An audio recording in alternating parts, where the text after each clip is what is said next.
Diversos fatores podem impedir a detectação e, consequentemente, a prevenção do suicídio.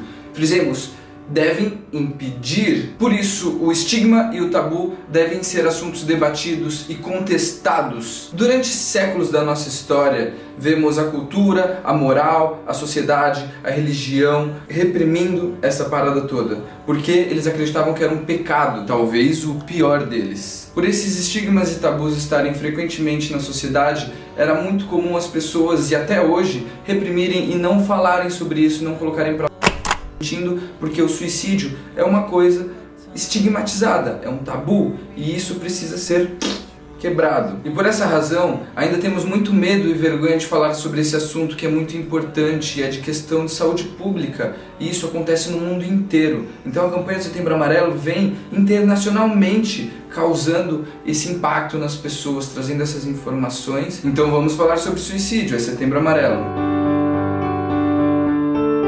Você fica me perguntando, nossa Daniel, o que é esse tal tabu, esse tal estigma? O que ele interfere realmente na nossa vida?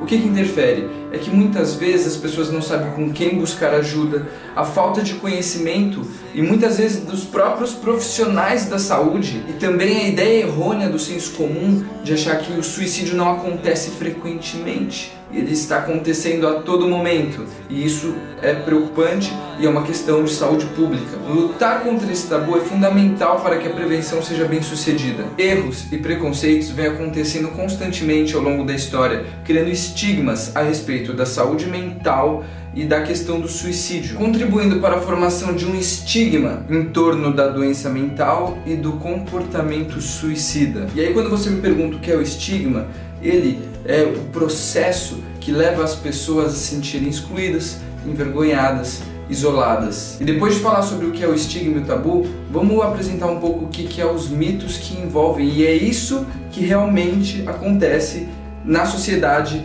no microsistema que existe. Então você precisa se atentar a essas falas, a esses mitos, a essas coisas, que é aí que você age e é aí que você faz a diferença. O suicídio é uma decisão individual, já que cada um tem o seu livre-arbítrio, né? Os suicidas estão passando quase que invariavelmente por uma doença mental e altera de forma radical a sua percepção da realidade e interfere no seu livre-arbítrio. Quando uma pessoa se suicidar, ela vai ter risco de...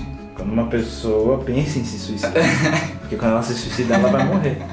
Quando uma pessoa pensa em suicidar-se, ela vai viver com isso pro resto da vida? Ela vai querer se suicidar pro resto da vida? O risco de suicídio pode ser tratado. Após isso, ela não sente mais os sintomas de querer tirar sua vida. As pessoas que vão se matar só fazem isso pra chamar atenção, elas não vão fazer isso de verdade. Os suicidas frequentemente expressam ou falam um pouco antes de querer se matar. Muitos profissionais indicam que semanas antes de eles se matarem, eles expressaram isso. Muitas vezes as pessoas expressam ou dão algum sinal de que está querendo se matar e passa um tempo e some e fica tudo bem. Isso significa que ela nunca mais vai pensar nisso?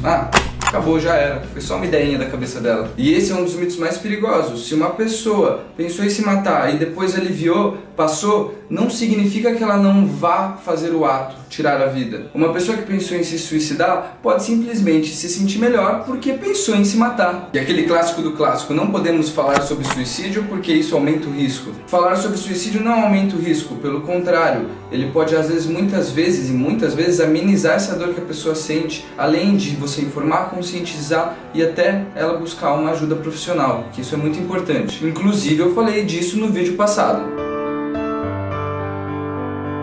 É nosso papel, através dessas frases, refletir um pouco sobre o quanto a gente está no automático nesse cotidiano, nesse mundo louco que a gente está vivendo, e muitas vezes a gente não percebe, muitas vezes é uma pessoa próxima de você. Então se atente a essa voz sufocada, a esse olhar que está para dentro.